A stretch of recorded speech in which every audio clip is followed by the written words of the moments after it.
इस एपिसोड की शुरुआत में हम मॉरिसन को देखते हैं। मॉरिसन अपने ऑरा को रिलीज करने के बाद किसी लाल कलर के शैतान की जैसा दिख रहा होता है। मॉरिसन को किसी लाल कलर के राक्षस में बदला हुआ देखकर सैमुअल उसका मजाक उड़ाते हुए कहती है, अच्छा तो तुम्हारी यही वो फेमस टेक्निक राक्षस है ना। और तुम्हें क्या लगता है लाल कलर के खेखड़े में बदलने के बाद तुम मुझसे लड़ पाओगे। सैमुअल की बातों को सुनने के बाद मॉरिसन को बहुत गुस्सा आता है और गुस्से में अपने हाथों की मुट्ठी बनाकर सैमुअल पर अटैक कर देता है। मॉरिसन को अपने ऊपर अटैक करते हुए देखकर सैमुअल अपने सामने हवा की एक शील्ड बना लेती है। मॉरिसन का मुक्का सीधे जाकर सैमुअल की बनाई हुई हवा की दीवार से टकरा जाता है। अपने इतने ताकतवर अटैक को फेल होते हुए देखकर मॉरिसन हैरानी के मारे सैमुअल से कहता है, तुमने मेरे अटैक को कैसे ब्लॉक कर लिया। मॉरिसन की बातों को सुनने के बाद सैमुअल हंसते हुए उससे कहती है, मेरे डिफेंस के आगे तुम्हारी ताकत कुछ भी नहीं है।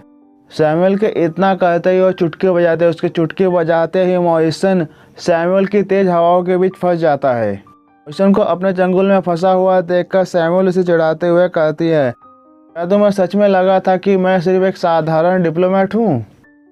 पर अब तुम्हें यह बात समझाने से कोई फ़ायदा नहीं है, क्योंकि अब तो तुम मरने वाले हो, तो शांति से मरना। इतना कहकर सैमुअल अपने विंड मैजिक से मॉरिसन पर अटैक कर देती है, पर मॉरिसन सैमुअल के अटैक से आसानी से बच जाता है।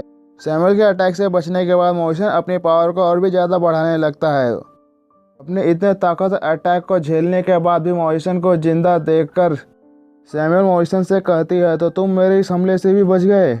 पर इस बात से कुछ भी फर्क नहीं पड़ता, अभी तुम्हारे पास जितनी ताकत है उससे तुम मुझे कभी भी नहीं हरा पाओगे। सैमुअल की बातों को सुनने के बाद मॉरिसन अपने राक्षस स्किल के लेवल 2 को एक्टिवेट कर देता है। जैसे ही मॉरिसन अपने पावर लेवल 2 को एक्टिवेट करता है वैसे ही उसके बाल धीरे धीरे बड़े होने लगते हैं। उसके सर पर 2 सींग निकल आते हैं।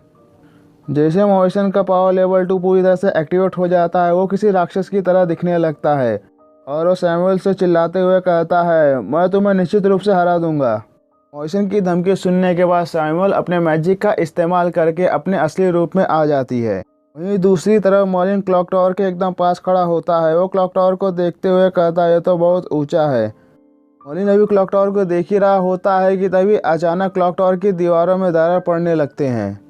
क्लॉक टावर की दीवारों में दरार पड़ने के कुछ ही समय बाद एक बहुत ही खतरनाक एनर्जी भी वहाँ से निकलती है, जिस वजह से क्लॉक टावर की पूरी दीवार में एक बहुत बड़ा छेद हो जाता है।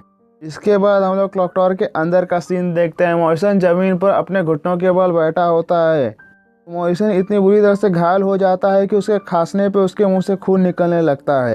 वो सैमुअल की तरफ देखते हुए कहता है, मेरी इस अटैक ने काम क्यों नहीं किया। इतना कहकर वो सीधे अपने मुंह के बल जमीन पर गिर जाता है।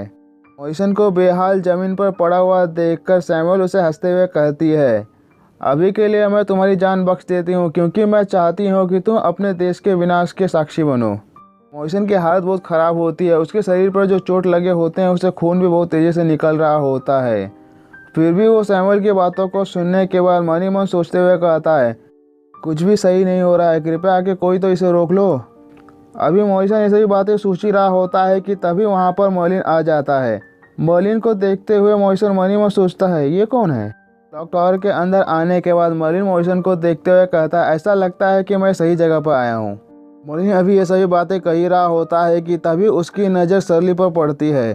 फिर वो सरली को देखते हुए मन ही मन कहता है, अच्छा तो सरली यहाँ पर है। फिर वो मॉरिसन को देखते हुए मन ही मन सोचता है, ये यहाँ पर भी आ गया, पर इसकी हालत इतनी अच्छी नहीं लग रही है।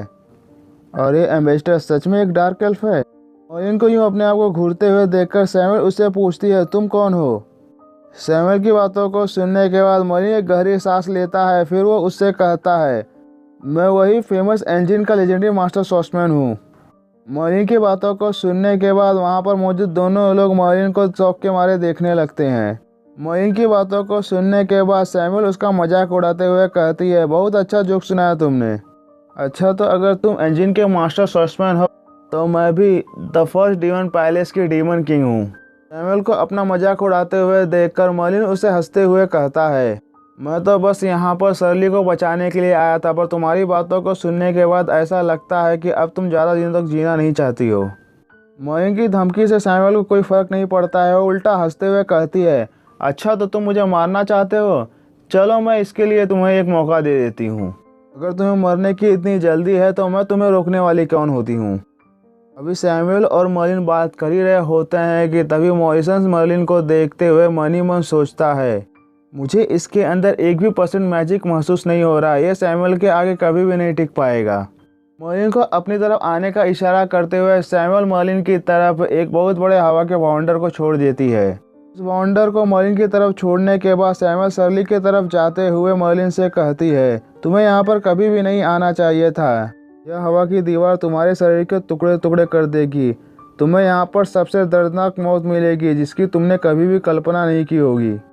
सैमुअल के चैलेंज को सुनने के बाद मर्लिन उस हवा के बाउंडर की तरफ जा ही रहा होता है कि तभी मॉरिसन उसे रोकते हुए कहता है, रुको, मुझे पता है कि तुम सभी लोगों को बचाने की कोशिश कर रहे हो, लेकिन यह आत्महत्या करने जैसा है, यहाँ तक कि वह दीवार संत रैंक के एक्सपर्ट तक को भी खत्म कर सकती है, तुम्हें यहीं पर रुककर मदद आने की प्रतीक्षा करनी चाहिए।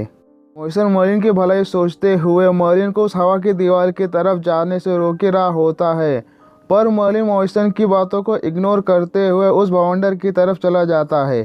जैसे ही मर्लिन का पैर उस जानलेवा बाउंडर को टच करता है, वो बाउंडर 2 हिस्सों में बट जाता है। बाउंडर को 2 हिस्सों में बटा हुआ देखकर मॉरिसन को भी बहुत बड़ा झटका लगता है। फिर वो मर्लिन को उन दोनों बाउंडर के बीच से जाते हुए देखकर मन ही मन सोचते हुए कहता है, धत तरीके मैं उसे रोक नहीं पाया, अब वो मरने जा रहा है। वहीं दूसरी तरफ सैमुअल खुशी के मारे चिल्लाते हुए कहती है, उठो काली शक्तियाँ उठो और हमें एक नए युग की तरफ ले चलो। अभी सैमुअल ये सभी बातें बोल ही रही होती हैं कि तभी मर्लिन उसके पीछे आ जाता है और वो उससे कहता है, सरप्राइज सरप्राइज मदरफकर। इतना कहकर मर्लिन सीधे सैमुअल के मुंह पर एक जोरदार घुस्सा मारता है। मर्लिन का जोरदार मुक्का सैमुअल के मुंह पर पड़ते ही सैमुअल किसी गेंद की तरह उछलते हुए दूर जाकर गिरती है। सैमुअल को मारने के बाद मर्लिन उससे कहता है, मैं तो सीधे तुम्हारी उस मैजिक की दीवार से होकर चला आया। मर्लिन का जोरदार मुक्का खाने के बाद सैमुअल का चेहरा सूज जाता है। उसे कुछ भी समझ में नहीं आ रहा होता है कि मर्लिन ने कैसे उस जादुई दीवार को पार कर लिया। फिर वो मन ही मन सोचते हुए कहती, ये सब क्या चल रहा है, मेरी दीवार ने उसके टुकड़े टुकड़े क्यों नहीं किए, ये मेरी दीवार से बिना किसी खरोच के कैसे बचकर आ गया। इतना सोचते ही सैमुअल मर्लिन से चिल्लाकर कहती है, मुझे सच सच बताओ कि तुम कौन हो। सैमुअल की बातों को सुनने के बाद मर्लिन उससे कहता है, अरे अरे मिस एम्बेसडर, इतनी भी असभ्य मत बनिए, हम दोनों तो अभी कल ही मिले थे, तुम मुझे इतनी जल्दी भूल गई। मर्लिन की बातों को सुनने के बाद मर्लिन उसे तुरंत याद आ जाता है।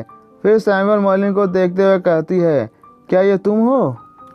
इतना कहकर सैमुअल अपने चेहरे के खून को साफ करते हुए मन ही मन सोचती है, मुझे इससे डरने की कोई ज़रूरत नहीं है, स्पेल तो लगभग पूरा ही हो गया है। इतना सोचते ही सैमुअल मर्लिन पर अपने मैजिक का इस्तेमाल करके बहुत सारे बाउंडर से अटैक करते हुए कहती है, मैं तुम्हें इसमें इंटरफेयर नहीं करने दूंगी। इसके बाद ये एपिसोड यहीं पर ख़त्म हो जाता है। अगर आप लोगों को हमारा वीडियो पसंद आया तो हमारे वीडियो को लाइक कीजिए और हमारे चैनल को सब्सक्राइब कीजिए। Thank you for watching.